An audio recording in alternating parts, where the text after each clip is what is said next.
Yeah, today I'm going to talk about things like Java threads, and Golang goroutine. Okay, so thread is a, process, we call it as, right. Usually, what is a process? Usually process means one application you open in a computer, and it will have multiple tasks to complete, and each task can be assigned to a thread. So that's where a thread, we call it as a lightweight process. Okay, this can be done with a single process also, a single thread also, or it can be assigned to multiple threads also. In case of Java, we are having multi-threaded programming, right? So if you create a thread in a Java, it is associated with the stack, right?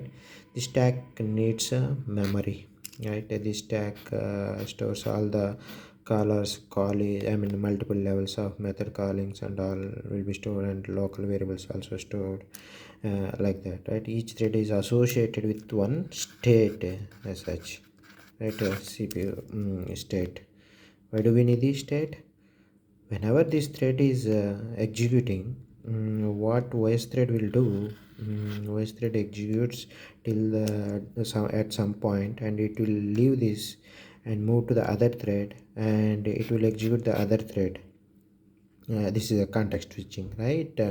So whenever it comes back to the old thread, it will continue from that state onwards, right. This state is needed. So in case of Java, it is 1 MB per thread. It is a costly thing. If we create multiple threads, thousands of threads, whole memory will be used for this purpose only, right. That is where memory, it's not that much efficient.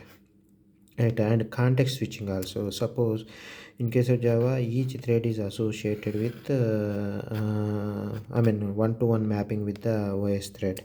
So in case of if you consider this as OS thread, and one-to-one mapping would be there. So, and obviously, as OS threads are very less, based on the course, based on the hyperthreading, it would be 2, otherwise it would be 1, right.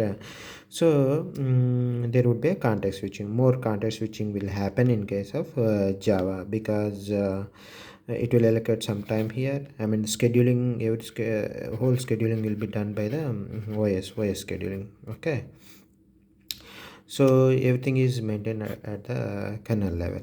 So our JVM, we create only threads, and while executing, this will associate with the CPU state.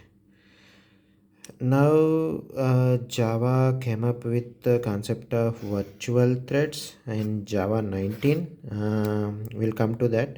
There multiple virtual threads can be created. These threads are we are calling it as user threads. It won't it's not like one-to-one mapping with the kernel threads. These are all maintained, scheduled by the Java runtime environment. Okay, we'll come to that. Before that, we will talk about the Go routines of the Go language. So if you come to the Go routines, Go routine is just a method. It's not a simple process like a thread in Java, right. It's just a method. And apart from, here, even in case of threads, what happens, there is a shared memory also. All threads are sharing the memory, same memory, and there we need a locking mechanism and all, right. That also slow down the performance. So in case of Go routine is just a method. With the keyword go, it will get created, and Go runtime itself handles all the Go routines, and the scheduling also is done by the Go runtime itself. Okay, it's not the OS level scheduling. And Go routines, each Go routine one, communicate with the concept called channel. Okay, each channel is associated with some type also, what to communicate also. Okay, let's see how. I mean, it is kind of a GMP pattern, like GMP algorithm. There would be a global queue. Whenever you create a grow routine, it will be sent to the global queue. Okay, once the global queue is from the global queue, Go runtime will create a process queues.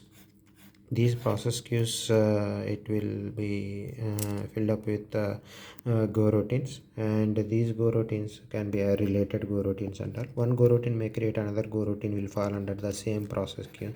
So this is the p indication. So these process queues are associated with the OS threads. Okay, it's not one go routine association, right? And each go routine takes the 4 KB of memory, so millions of it's a less memory, and millions of go routines can be created.